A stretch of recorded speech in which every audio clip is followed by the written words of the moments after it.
Can an Islamophobic be redeemed?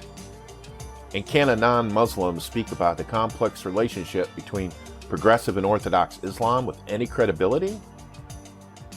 Eric Brazau's look at Islam began in an unexpected place while he was incarcerated.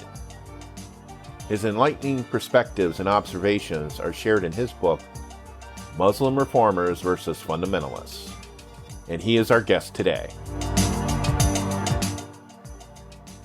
I'm Doug Berger, and this is Secular Left.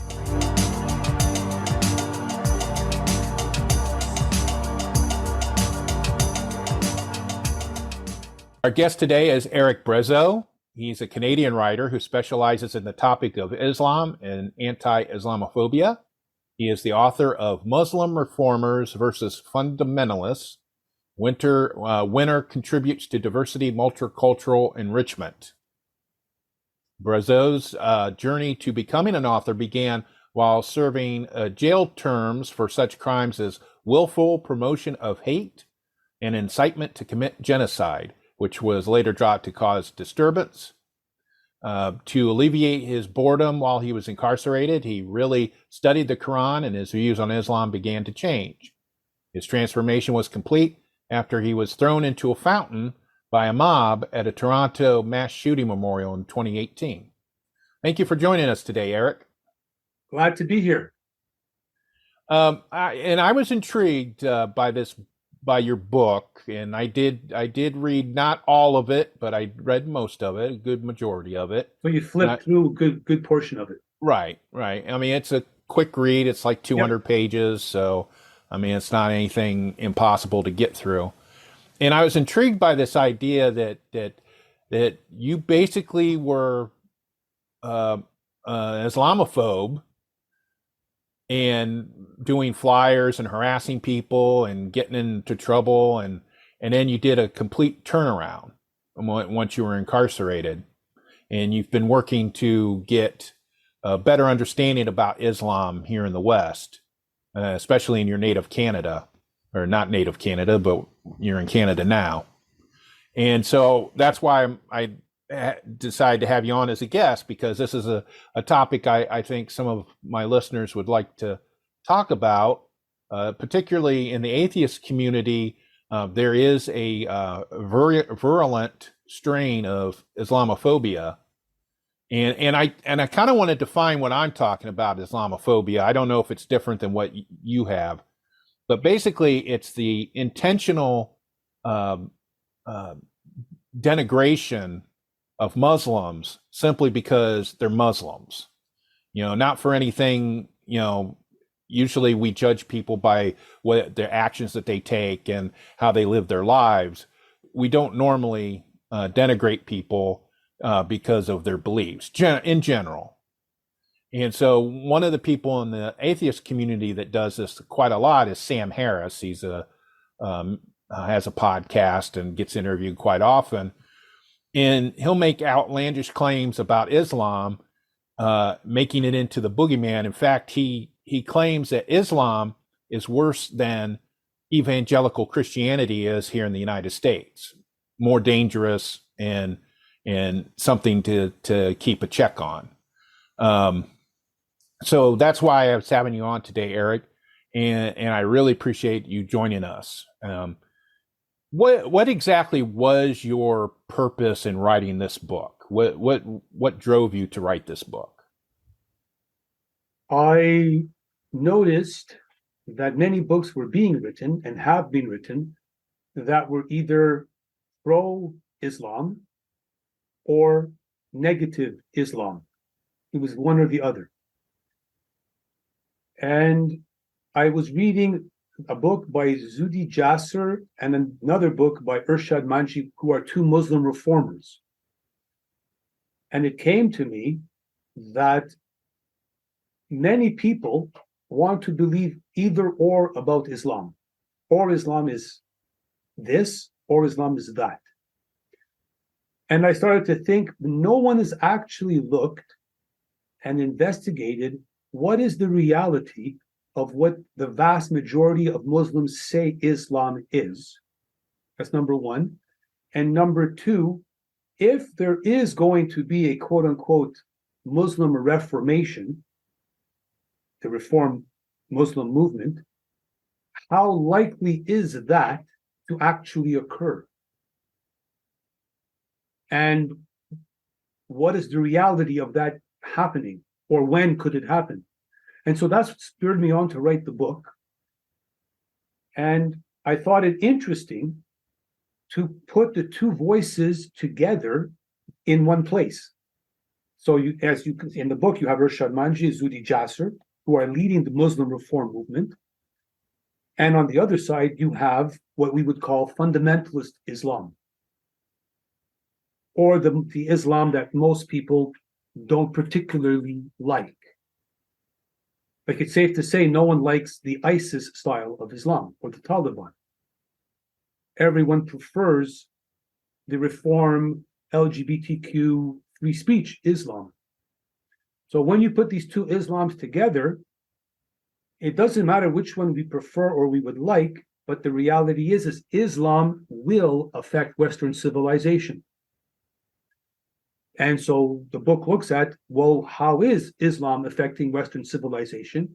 Will it be the reform Islam, or will it be what we call the fundamental Islam?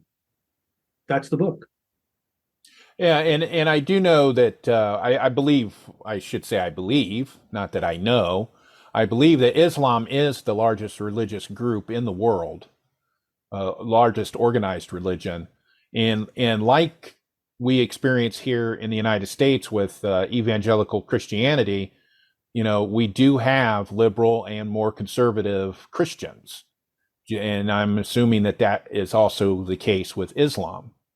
That you have more liberal Muslims and you have more conservative Muslims.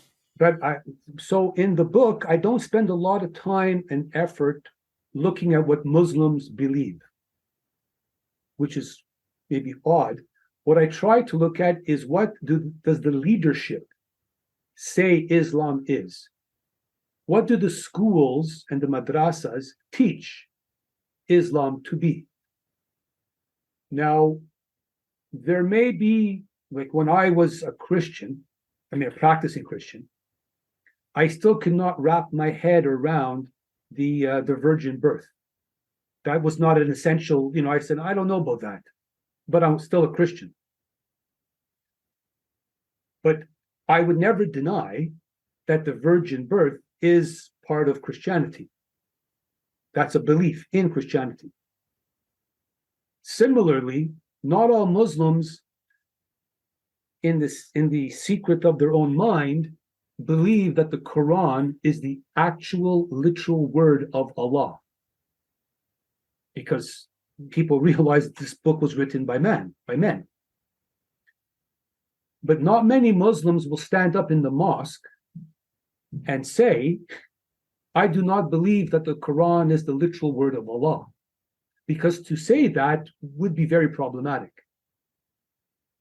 So my book does not focus, and I have learned over the years to not discuss or even think about what Muslims say they do and do not believe. I focus only on what major organizations, such as CARE Canada, CARE America, Muslim Council of Europe, the Fatwa councils, there's basically 3, 4, 5 councils and organizations that are the overarching umbrella organizations that control and influence all the way down to your local mosque. And that happens to be close to 95% are contained underneath those umbrellas. That's what my book looks at. And very carefully, my book does not say, obviously, we would like to hear what Irshad Manji and the reform movement has to say about Islam. That's just not a very large percentage of the actual Muslim zeitgeist. There's not a lot of impetus behind this Muslim reform movement. Most of the impetus behind the Muslim reform movement is from non-Muslims. And my book basically puts the two of those together. And Okay, and you did say that you were a previously practicing Christian, so you converted to Islam? no, I haven't converted to Islam. What I mean is that I used to go to church for about 3 years. I don't go to church any longer. Sometimes I still do. On an Easter, I'll go, etc. But I, as a cultural, for me, Christianity is cultural, spiritual to some extent. But I don't believe in the virgin birth. I don't believe, that all of these details are not important to me. What exactly is your ultimate goal from this book? What do you want to see happen What I would like as a to see result? happen is for many people to, on either side of the debate, to understand that there might be aspects to Islam that they are not aware of. We have to really discuss whether or not whoever, what we believe could be the true Islam. Now, many people will say Taliban, ISIS, and I'm just using those just because it's very simple on one extreme. Many people will say Taliban and ISIS is wrong. That's the wrong Islam. However, if under multiculturalism and diversity, tolerance, and acceptance, is it legitimate to reject what is quote unquote fundamental Islam? And if we can't reject fundamental Islam because all cultures and are equal and all people are free to believe their religion, does it matter whether this Islam is right or this Islam is wrong if 95% of the mosques in North America, such as Zudi Jasser has said clearly, and he's an important voice in the American Muslim community amongst the reformers, he says the vast majority of mosques do not preach a directly violent form of jihad. However, what they preach is a clear precursor to violent jihadism. That's what he says. He's saying that the vast majority of mosques preach ultimately words that lead to fundamental terrorism. Is that an issue that we need to care about, to discuss?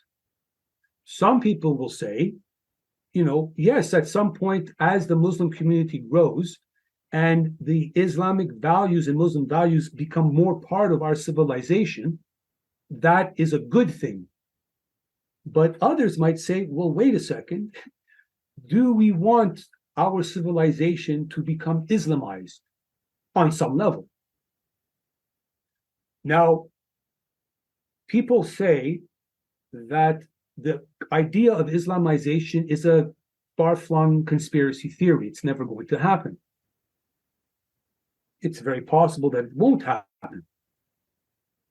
But if you bring a culture and an ideology into your nation or into your civilization, why would it not happen? Because now those values and that culture is part of your culture. So cultural enrichment mandates that Islam will become part of us, whatever quote unquote us is. So right-wingers, of which I was one in the past, would say, I do not want the culture of Pakistan and Afghanistan or Yemen and Qatar or Saudi Arabia to become part of the culture here in Canada. I would openly say that. And that would be considered right-wing. So I no longer say that. What I do say, and I use the book to speak, is this is what's actually happening. In all of the madrasas of Canada, you're aware of what a madrasa is? Okay, so I mean, some people aren't. Yeah, it's a school. It's a school for where they study the Quran. Well, okay. A madrasa can also be a school from K to 12. Can be certified, like a private school. And the ethos in that school is like if you would go send your children to a private Catholic school, they learn mathematics and reading, but within a Catholic framework. So madrasa now can give your child a certificate from high school, but they've spent the last 11 years learning all of that within an Islamic context. The question then becomes, what is the context that they're learning all of their studies within? So if I sent a child to a Catholic school, we would be aware of what the Catholic framework is, correct? Yes. When we send our child to a madrasa, what is the framework of that Islamic understanding? Many people are not aware of that. I am, and that's made clear in the book. The book has all of the references, they're all there. So it's not me making anything up, and I give you everywhere where you can go to verify. Basically, what the Prophet Muhammad lived at his lifetime, the Caliphate, the Sahaba, the Rashidun, the understanding of Islam within the first, what they call the first four rightly guided caliphs, the Sunnah of the Prophet, and they reference the Hadith right on their websites. That is what little children are being raised as, and within that ethos. Some people might say, do we want our next generation of many children, Muslim children, many of them will become leaders in our counselors, politicians, lawyers. Do we as a society care, or are we concerned that some of them are learning that they should live Islam as the Prophet Muhammad did, as the Sahaba did, and everything that entails concerning free speech, concerning women's rights, concerning LGBTQ, concerning riba, zina, stoning women to death, Satan, music is satanic. I mean, that might be something that we prefer not. It might be something that we all actually endorse. But are people even aware that that's what's actually happening?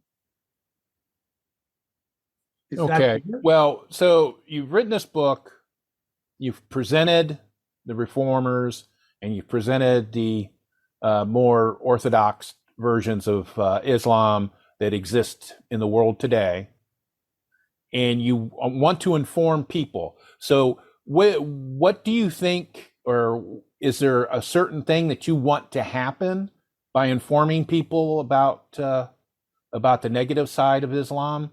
I don't see this as a negative side of Islam, if I may say. I just see this as a side. So forest fires, if we want to just use, forest fires can be considered negative, but apparently you need forest fires in civilized for forests to be alive. It's a cycle. A fire can be a very positive force when you need it to heat your home, or you need it to create the metallurgy. But then again, fire can also be a negative. So the two sides of Islam are neither negative nor positive. They just are. And that's how I present the book. These are just two sides. Okay, well, we see extreme versions of religious beliefs elsewhere. Like in history, we've had the Jonestown massacre, not massacre, mass suicide. We have Orthodox Jewish men who refuse to sit next to women on airplanes, sure, and the sexual abuse scandal that just rocked the Southern Baptist Convention here in the United States. Mm-hmm. Yes. And I'm not a fan of religion in the least. I'm an atheist. But aren't all organized religions open to being used negatively? And it hurts people? Good question. Even reform-minded religions? Sure. Now, and I speak to that again in the book. I touch on that, what you just spoke of. We could say, and I'll answer your question in two parts. And if I don't, please remind me. Yeah, go ahead. The Santa Claus doesn't exist. I will go out on a limb and say Santa Claus doesn't exist. And neither does the Tooth Fairy. This is make-believe. But I will not say that Santa Claus and the Tooth Fairy is detrimental to the lives of children. You could say that it's nice for children to believe in Santa Claus and the Tooth Fairy when they're children. There's something magical about that. So not all lies or not all misinformation is detrimental. We could say that within Christianity, which of course Christianity did give us to some extent Western Christian civilization, for the good and the bad. That's why it's called Western Christian civilization or Judeo-Christian civilization. It's got its good and its bad. Then you have Islamic civilization that has its good and its bad, however it's defined by the person defining it. If I had to choose between living in a somewhat Western Christian Judeo civilization or a Islamic civilization, personally, myself, I will always prefer the Western Judeo-Christian civilization. Because fundamentally, within Islamic civilization are certain core beliefs, such as freedom of speech is not a concept. It's not even thought to be a concept. The actual very opposite of that is a very strongly held value. There is no freedom of expression. Within Islam, there is no opportunity to be a non-believer. You cannot be an atheist. Being an atheist itself is a death penalty under Islam. If you speak out loud that you're an atheist in a Christian civilization, I'm talking today, even last year or 50 years ago, you were not killed. In many Islamic countries, if you were to say that today, it would be problematic. So all of this relativism, yes, correct. There are funny things in all religions and no religion is perfect. Just like, is there any political system that is actually perfect? As Thomas Sowell says, who you might be aware of Thomas Sowell, there's no solutions, only trade-offs. So on the balance of everything, right, do I have to wait around for the perfect home? If I have a good home with a roof on it and no water leaking in the basement, that's already a start. So again, all that we call civilization didn't grow out of nothing. So if we take away Western Christianity, well, there's a reason why churches are closing and being sold and being turned into mosques. And that is a reality here in Toronto.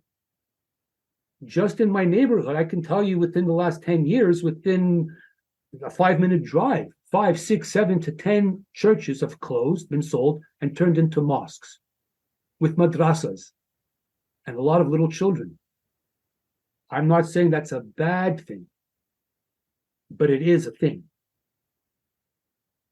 And as a leftist yourself, physics says nature abhors a vacuum, correct? Okay.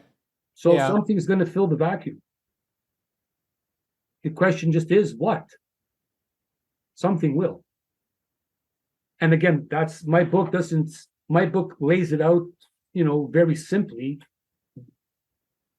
Something is filling the vacuum. And that vacuum will be filled either by fundamental Islam or reform Islam. And if I was a betting man, I would be betting not on the reform Islam.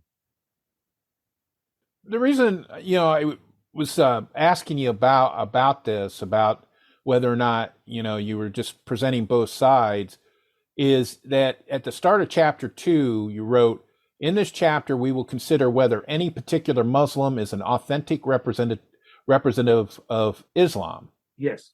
And what that drew in my mind instantly was the classic no true Scotsman argument, where someone tries to defend a view by claiming actual adherents would or wouldn't do that thing or such and such, whatever it is. Correct. In my limited understanding of the details of Islam, people would say that the reform people, the people that have the more liberal view of Islam, are actually it's not the authentic Islam. right? Well, okay.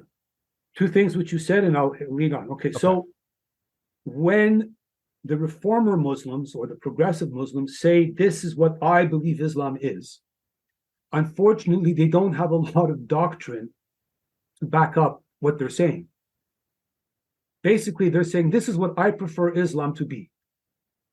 Whereas when the fundamentalists say this is what Islam is, and they also quote the verse and the Sunnah and the Hadith and the life of the Prophet Muhammad or the Sahaba or what they would call jurisprudence, or what they have even within the Quran, you have like the footnotes that explain certain verses in the Quran. So this is what they cite. So they have Islamic doctrine on their side, whereas the progressive liberal Muslims do not have very little doctrine on their side. That's number one. But number two is, if we would want to promote and believe that progressive Islam is the true Islam, which I myself, Eric, prefer it to be that. But that's like 0.05% of the Muslim population. 95%, 90% believes is to varying degrees on the other side of what we would call fundamental. Okay. So, yeah. We have, there's a similar thing that goes on when those of us in the secular part deal with evangelical Christians or Christians in general is, they'll say, well, we can do such and such because this is in the Bible, it says this. And then you can say, well, in the Bible, it says this, which is the complete opposite. And then they'll tell us, well, you're misinterpreting the Bible.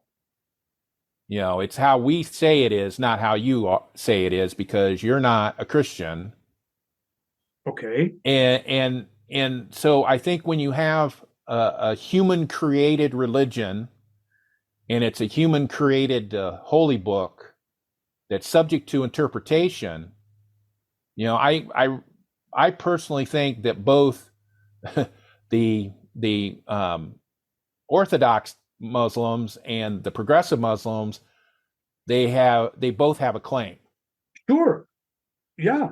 And because when the Quran was written, in the first century, after supposedly Jesus existed, so it's always open to interpretation. Like the Holy Bible is misinterpreted because when King James had a version written, he tailored it to his own beliefs and not the actual text of the Holy Bible at that time. So I just want to point out, I mean, I'm not making a real point here. I'm just pointing out though that Islam and Christianity and some of these other religions are like that. You'll have people that are fundamentalist about everything and it's in the book, and then you'll have other people that cherry pick stuff. However, there's something I must say here, is a fundamentalist Christian is still very different from a fundamentalist, what we would fundamentalist Muslim. And there are drastic differences. There's a reason why Christianity is Christianity and Islam is Islam. And to say that, fundamentalists of either religion are the same is it would be like saying I'm a fundamentalist communist and he's a fundamentalist capitalist, but because they're both fundamentalists, they're similar. So how are fundamentalist Christians and fundamentalist Muslims different? Well, in very simple, nowhere, and I read the Bible, or I should say the New Testament anyway, and I did go to church for 3 years, meaning for every Sunday for 3 years, I was a full-on Christian. There is no Islamic text or understanding or mandate that people who leave the religion of Christianity should be executed. That doesn't exist. It does exist in Islam. That's right in the text. That in itself is already a lot. The whole idea of women, their face being completely covered and then being completely eliminated from the public space is contained within the Islamic doctrine. Now, when I say doctrine, I'm including the hadith and I'm including the sunnah. The Quran says there should be a curtain. So segregation of the sexes is not part of some weird extreme Islam. That's mainstream, fundamental, everyday in the mosque Islam. Men and women must be segregated. That is very not Western civilization. And that is just off the top of my head, and I can go on and on and on. And there's a lot of reasons why fundamental Christianity, even, no matter, think of any religious Christian sect that you know of, when the man and the woman get married, what happens? There's a celebration. They sing and they laugh and they have joy and they play musical instruments. Well, that never happens in Islam, in virtually no Islamic sect. The women are separated from the men. Very often, the woman never even has met the man before. Often. So again, just on those, that in Islam, in the doctrine says musical instruments are the call of shaitan. You've heard the stories of ISIS and Al-Qaeda smashing musical instruments when they take over a village. Didn't everyone think that was kind of weird and strange? Like, why would somebody be smashing musical instruments, right? That's why. That's their religion. That's not them being fanatical. That's just their doctrine, their religion. And I also need to point out, too, that Christianity does have a history, maybe of not executing people leaving the religion, but they've executed Jews, they've executed atheists, they've executed people that didn't adhere to the doctrine on the creation of the earth. Right. Okay. And that was a history. I mean, there's a long history. That's why they called it the Dark Ages. There's a good point. That's okay. That's in itself. Me and you can have a whole conversation and a debate on that. But even if we leave it, I say, yeah, fine. Leave it at that. I agree with you. I'm agreeing. But where I'm not agreeing, and this is again the big difference, you could use Christianity for political ends. But killing people who leave Christianity is not contained within the actual doctrine of Christianity. There's a difference there. Whereas if you leave Islam, you are mandated to be killed by the actual religion itself. So killing people in the name of Christianity because you left Christianity, we could say is a perversion of Christianity. Because that's not Christian. Actually, Christianity says when you leave the town, if they didn't listen to you, wipe the dust off your feet. That's actually in Matthew. Pay unto Caesar what belongs to Caesar, pay unto God what belongs to God. All of that stuff. None of that is there's nothing similar in Islam. It's Islam, it's very specifically within the doctrine itself, says that it is the political system. It makes that clear. That's the difference. So you can have a society that fashions itself on Christian ideals, Christian values. In the Islamic understanding of everything, you do not fashion society within Islamic values. Islamic values are the society. Islamic law is the society. There is no separation. And if you advocate for separation, that in itself is another reason to be killed. And a lot of these details I know of only because I've been studying this for the last 10, 15 years. That comes through very clearly in the book in a much more subtle way. And it talks about what's called bidah. Anyone who advocates for anything that is considered new against the religion, or like a new way of interpreting the religion or behaving within the religion, that in itself is a death sentence. Christianity doesn't have that contained in the doctrine of Christianity.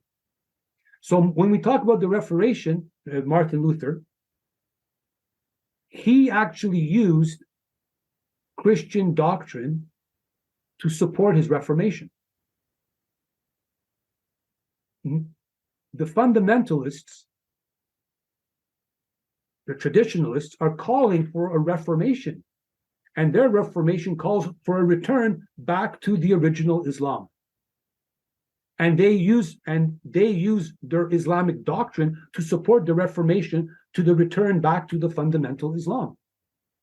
So in a sense, Martin Luther was saying, we have perverted Christianity with all of this new indulgences, etc. So he wanted to go back to the original understanding of spirituality and of Christianity. For more information about any of the topics covered in this episode, check out our show notes at secularleft.us.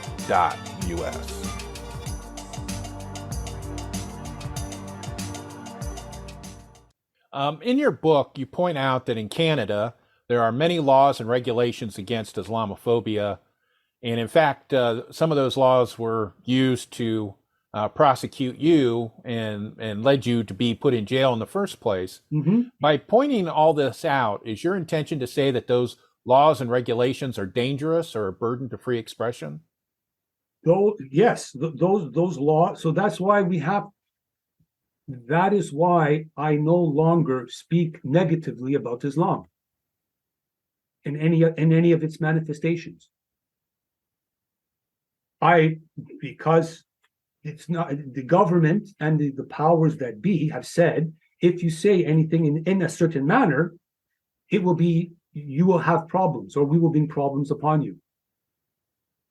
Now, a way that we can shut down any conversation is by labeling the person who's instigating that conversation as something: supremacist, colonialist, bigot, etc.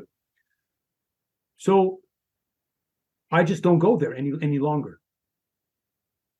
The whole idea is that these laws were introduced to a large part now, especially, by the Muslim lobby in Canada. Very, very much so. That's what they've been lobbying for. Why would they be lobbying for this? There could be many reasons why, but the fact remains that right now, I'm not sure if it passed, and it probably did, or it's in its third reading. In the new law, if someone accuses you of a potential hate speech crime, hear what I just said. You could, in the future, you might commit a future hate speech crime. You can be punished for that. That's turning natural law on its head. So how are we going to talk about subjects? How? So you think it's okay for, let's say, for example, you leave your house one day and you're walking, I don't know, to catch a bus, and some Muslim person comes up to you and starts haranguing you about your religion or lack of religion, and that you're not following the true path and that you're going to hell, and they keep talking to you until you actually get on the bus. Well, so okay, so you think that's free expression. I hear what you're saying, and this is okay. So if I was wearing a T-shirt that said Led Zeppelin is the best rock band, you've heard of Led Zeppelin? And yeah, I have. And I'm at the bus stop, and you come up to me and you say, "Hey, Deep Purple is a better rock group than Led Zeppelin." Well, obviously, you're talking to me about Deep Purple being better than Led Zeppelin because my T-shirt's advertising Led Zeppelin. That would be legitimate, correct? Yeah, that would be two people having a chat, right? Sure.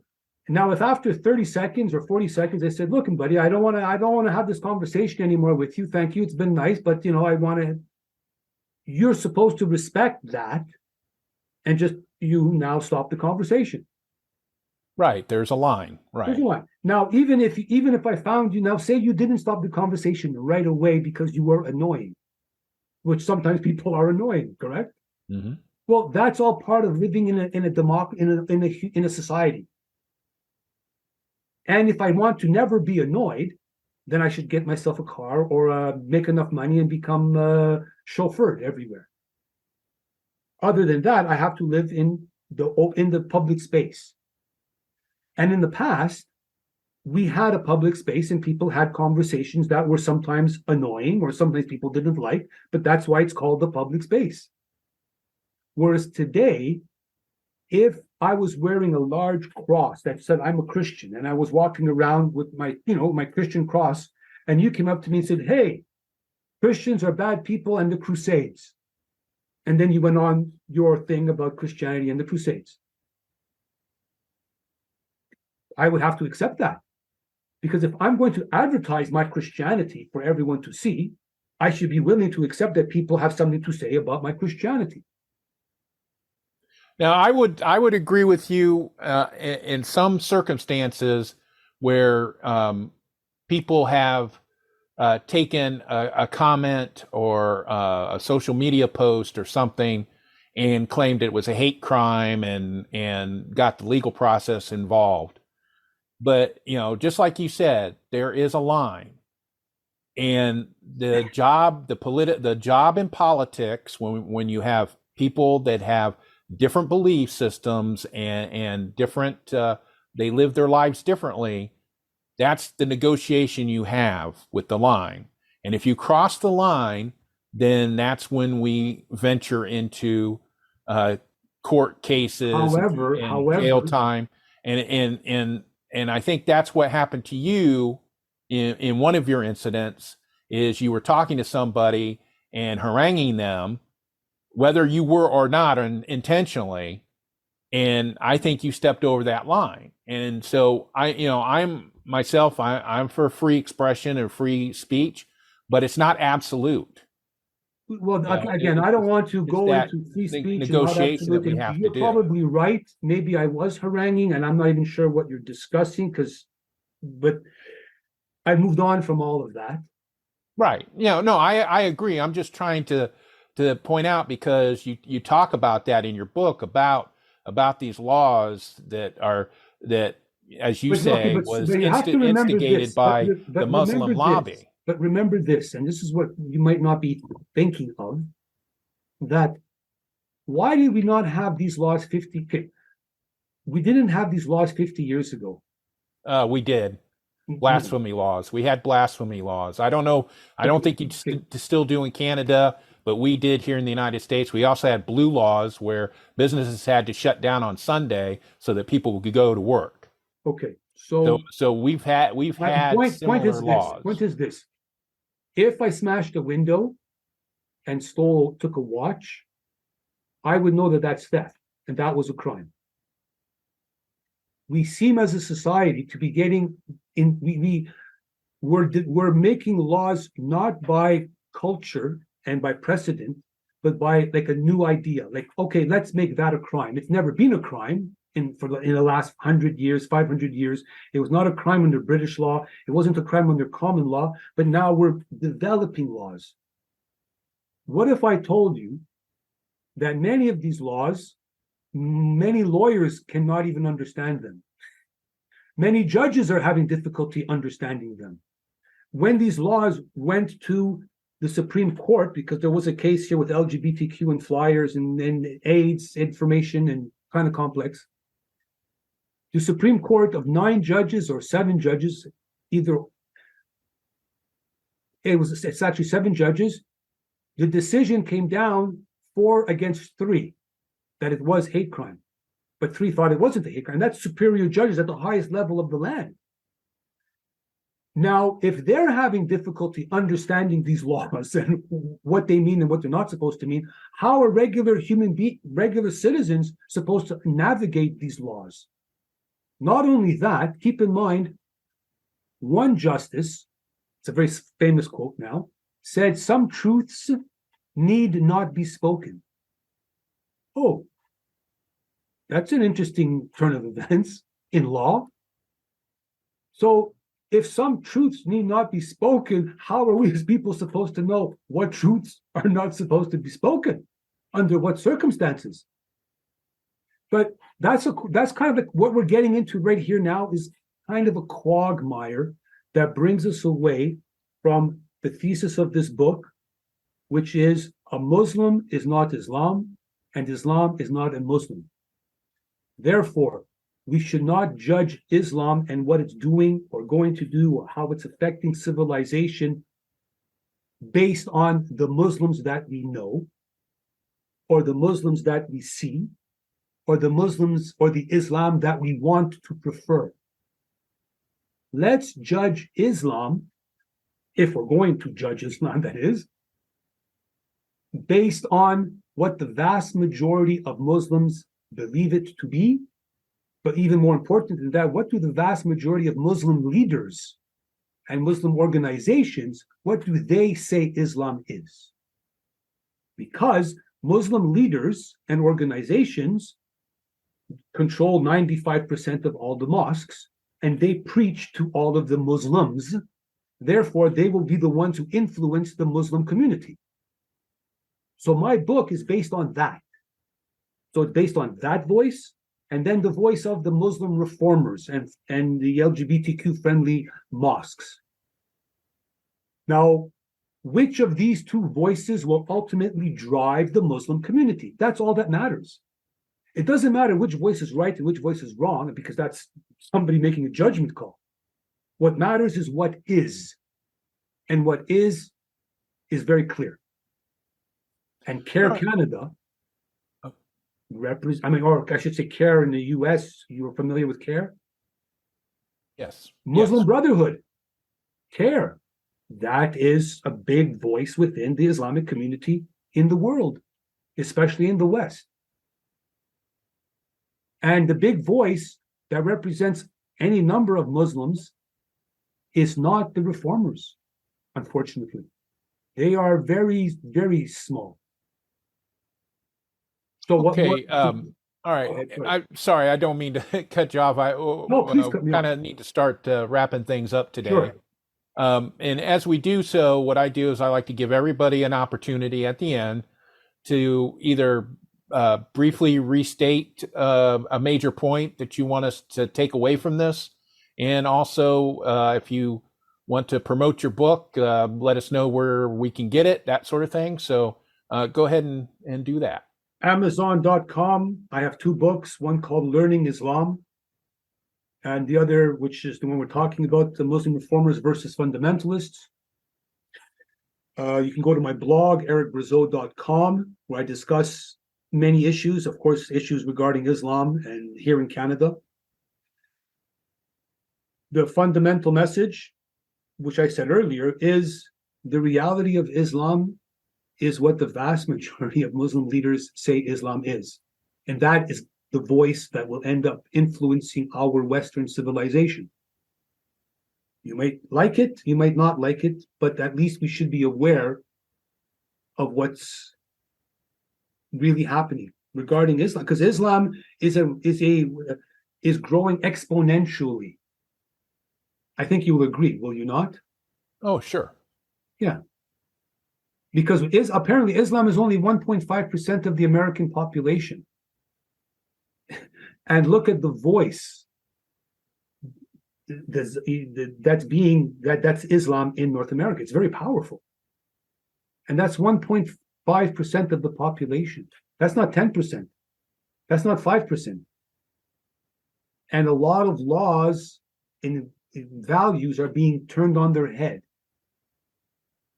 What will be when Islam represents 5% of the population?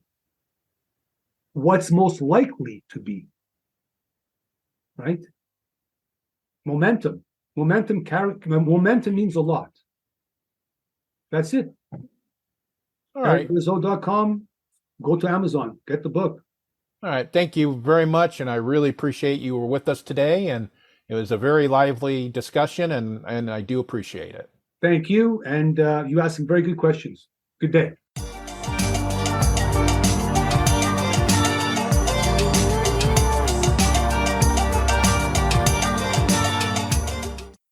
Again, I wanted to thank want to thank Eric Brazau. I'm never going to get that name right. For being a guest here on the Secular Left, I just wanted to add this note here on the end, and I appreciate people that have gotten this far and is listening to this part of the podcast. I just wanted to add my personal viewpoint about this interview. Okay. The reason why I had Eric as a guest is I was interested in his story, that he was an Islamophobe who was jailed for his actions. He harassed people on buses and in public. And in Canada, that was a no-no, and he was put in jail for it, for causing harm to people who were just going about their day who happened to be Muslim. That's what and he didn't seem to understand that when I pointed that out, that when you leave your house and you're walking to the bus stop, you don't want to get accosted for your beliefs. That's the definition of Islamophobia. When people can't let you go about your mundane life, mundane day. And I get it. I am also concerned about radical Islam and people that are blowing things up and killing people in the name of Allah. I get that. And I'm concerned about that too. But, Susie Q and John Q. Public, who just happen to be Muslims, have nothing to do with that normally. In our country, you're presumed innocent until you're found guilty. And so you should be able to go to the bus stop, do your shopping. If you're Muslim and you want to wear the whole hijab, that's your right, at least in the United States. And so Eric complaining about those speech laws in Canada it was telling. He claims he's not an Islamophobe anymore. He doesn't let doesn't believe that Muslims should just go about their day. His book it's an interesting take on it, but that's what I have a problem with, people like him. And it happens here. We have that with the Republican Party in the United States, particularly Representative Jim Jordan in Congress, who tweets, there was 12 shootings in Chicago today. It's run by Democrats. And you call him out on it. He's like, hey, I'm just pointing out the facts. Well, he has an agenda. That's why he's pointing those things out. And I think Eric has an agenda. It's anti-Islam. And the fact that he is not Islam, he's not Muslim, it's a problem. People writing about a religion and they're not a member of that religion, that can be a problem. Unless you're doing an academic study where you're doing research and he's read these reformers and he's read these things but if you go to his website, he's pointing out all the bad stuff, all the negative stuff. And to me, it's cherry picking. And I am not a fan of Islam. Like I said in the interview, I'm an atheist and I think it's full of crap, just like Christianity is. But it really is not any more dangerous than evangelical Christianity is. I think either side, either kind of religion, if you get bad actors, they can take it to the extreme.